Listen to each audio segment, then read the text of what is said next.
शिव गुरु के चरणों में प्रणाम करती हूँ। मैया पार्वती के चरणों में प्रणाम करती हूँ। मेरा प्रणाम स्वीकार हो।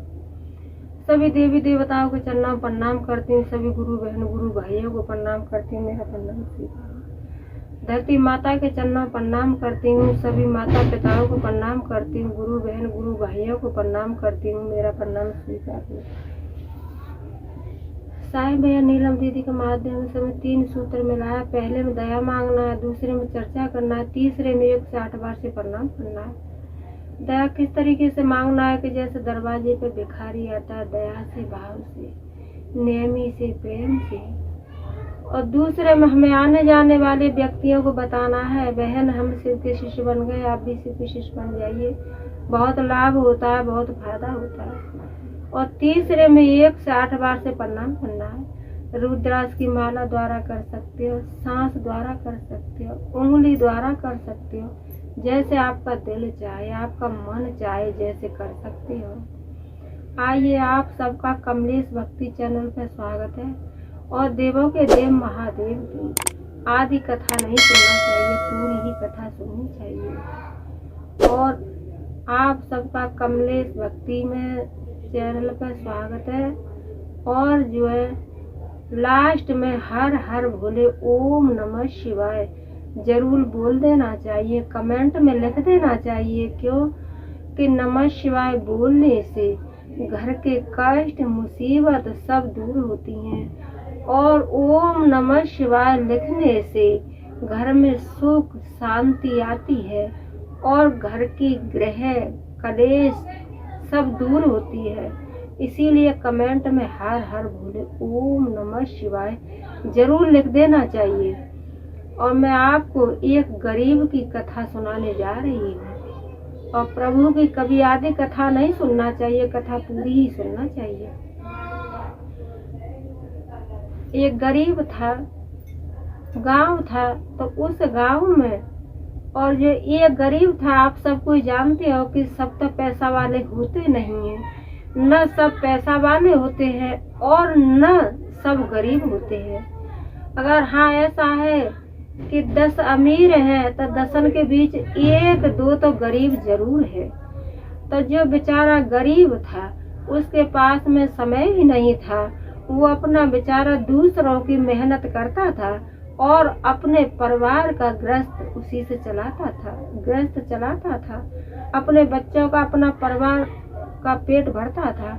और जो अमीर थे वो अपने देवों के देव महादेव की पूजा पाठ करते थे, 3 सूत्र का पालन करते थे। तो अमीर गरीब था बेचारा, तो उसके पास तो समय ही नहीं था, लेकिन वो पूजा पाठ नहीं करता था, अपने दिल में ही। और सोते बैठते खाते पीते काम करता था, तो अपना काम भी करता था। तो ओम नमः शिवाय, हे भोले बाबा, हे प्रभु दया कीजिए। खाना खाता था फिर भी बोलता था कि हे प्रभु खाना खाइए। और जो भी कोई भी काम करता था, कुछ भी करता था, तो वो अपना दिल में यही कहता था कि हे प्रभु, हे भोले बाबा दया कीजिए, हे प्रभु दया कीजिए। इसी तरीके से करता था।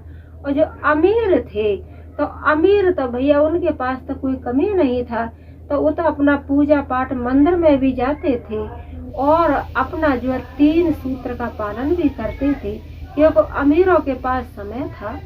और गरीब तो बेचारा गरीब ही था। तो गरीब बेचारा अगर कमाएगा नहीं तो खाएगा क्या? भाई गरीब को तो 17 टेंशन थी। क्यों कि गरीब को तो मेहनत करके ही बच्चों का पेट भरना था, अपना गृहस्थ चलाना था। तो ऐसे इसी तरीके से समय चल रहा था। तो एक दिन और भोले बाबा परीक्षा लेने लगे, परीक्षा ले रहे थे। तो जो अमीर थे वो सारे अपने गए थे पूजा पाठ करने के लिए। तो भोले बाबा ने और अपने शक्ति से और 5 मोहर सोने की और ऊपर से घेरी।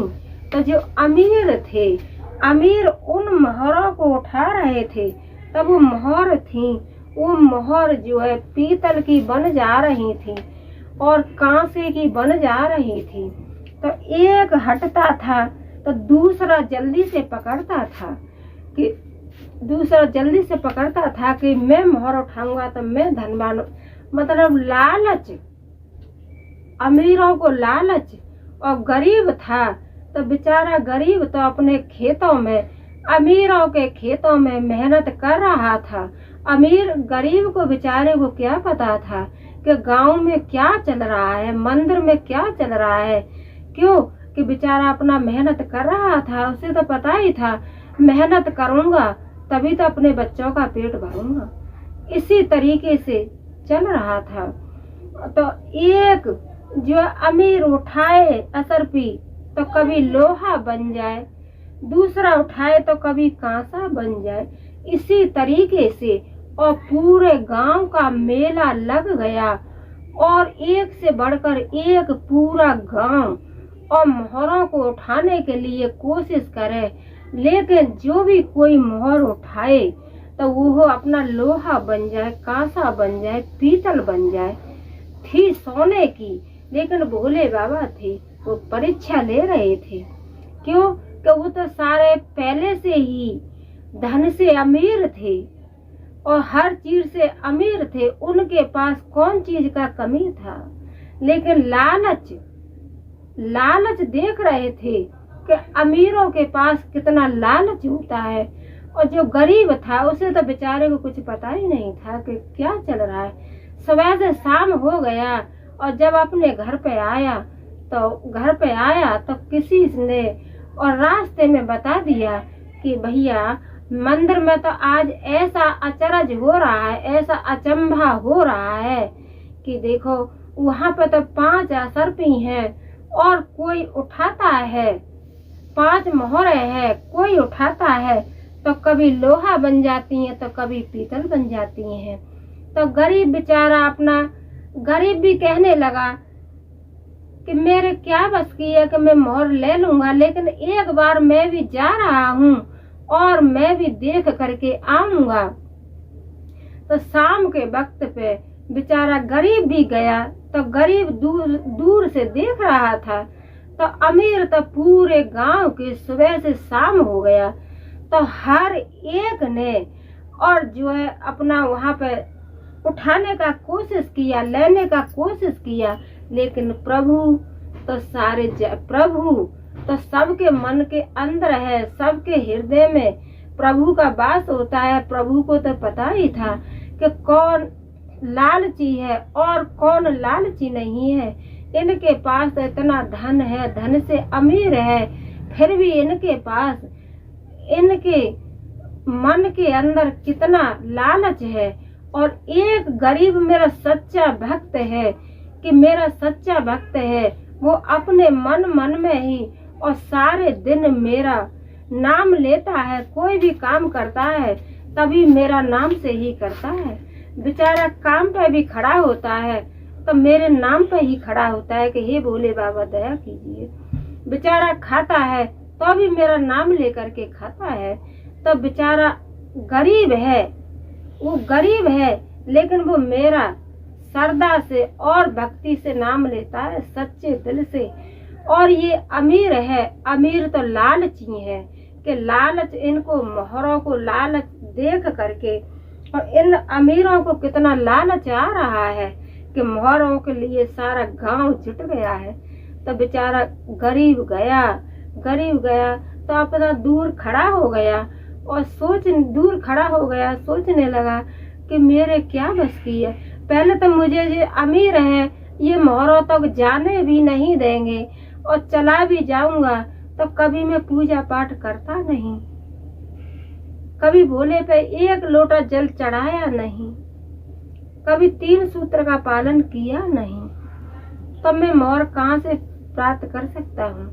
लेकिन जब सारा गांव चला गया और सारा गांव कहने लगा कि मजदूर एक बार तू भी उठा के देख, मजदूर तू भी उठा के देख, तो प्रभु को तो सारा कुछ पता ही है।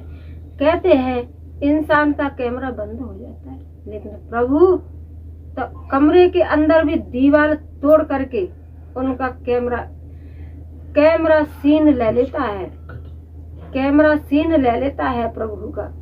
तो प्रभु को तो पता ही था कि मेरा एक सच्चा भक्त तो वही है कि सोते बैठते खाते पीते जागते और मेरा श्रद्धा और भक्ति से मेरा नाम ले रहा है। तो बेचारा गरीब हिम्मत बांध करके गया। तो हिम्मत बांधी गरीब ने, तो गरीब ने और मोहर 80 रुपया मोहर उठाई जो 5 सिक्का थे। तो वो सिक्का सोने के थे, लेकिन गरीब ने उठाया तो वो सोने के ही हो गए, जैसे सोने के ही थे और गरीब के हाथ में सोने के ही रह गए। और जो बेचारे गांव वाले अमीर थे वो ले रहे थे, तो वो लालची थे, तो उनके हाथों में जब वो मोहर जाती थी तो कभी लोहा कभी पीतल कभी तांबा बन जा रहा था। तो और जो गरीब ने उन मोहरों को उठाया तो मोहर सोने की ही रह गई। तो यही भोले बाबा और प्रकट हुए और प्रकट हो करके कहने लगे कि मैं अपने ऐसे भक्त से, इस भक्त से और मैं खुश हूँ। क्यों कि बेचारा इसके पास कुछ भी नहीं है, एक गरीब है और रोज दूसरों अमीरों की, तुम लोगों की मेहनत करता है। जब बेचारा अपना गृहस्थ चलाता है, अपने बच्चों का पेट भरता है, लेकिन ये इसकी जवाब है मेरा नाम रहता है। हर कोई भी काम करता है तो मेरा नाम लेकर के करता है, खाता है तो मेरा नाम लेकर के, सोता है तो मेरा नाम लेकर के, जागता है तो मेरा नाम लेकर के। तो मैं तो ऐसे ही भक्त से खुश रहता हूँ। मैं लालची और घमंडियों से, लालचियों से, अमीरों से दूर रहता हूँ कि जो मतलब के लिए और पूजा पाठ करते हैं, मेरे से मांगते हैं, पूजा पाठ करते हैं, हे भोले बाबा हमारे पास मकान नहीं है, हमें मकान दे दो। हे भोले बाबा हमें 4 पहियों की गाड़ी दे दो। हे भोले बाबा हमको हवाई जहाज खरीद दो। तो मैं ऐसे इंसान की कभी मनोकामना नहीं पूर्ण करता हूँ। जो भक्त श्रद्धा और भक्ति से मेरा 3 सूत्र का पालन करता है और पूजा पाठ करता है, मैं अपना सच्चा भक्त उसी को समझता हूँ, मैं उसी की मनोकामना पूर्ण करता हूँ। तो हे भोले बाबा जैसे आपने उस गरीब की मनोकामना पूर्ण की, ऐसे ही सभी भक्तों की, सभी मेरे सब्सक्राइबरों की और सभी मेरे व्यूअर्सों की मनोकामना पूर्ण करना। हे भोले बाबा आपकी भक्ति में तो इतनी बड़ी शक्ति है। हे प्रभु दया कीजिए। बोलो सच्चे दरबार की जय। बोलो मैया पार्वती की जय। बोलो भोले बाबा की जय। बोलो शंकर सच्चे दरबार की जय। हर हर महादेव।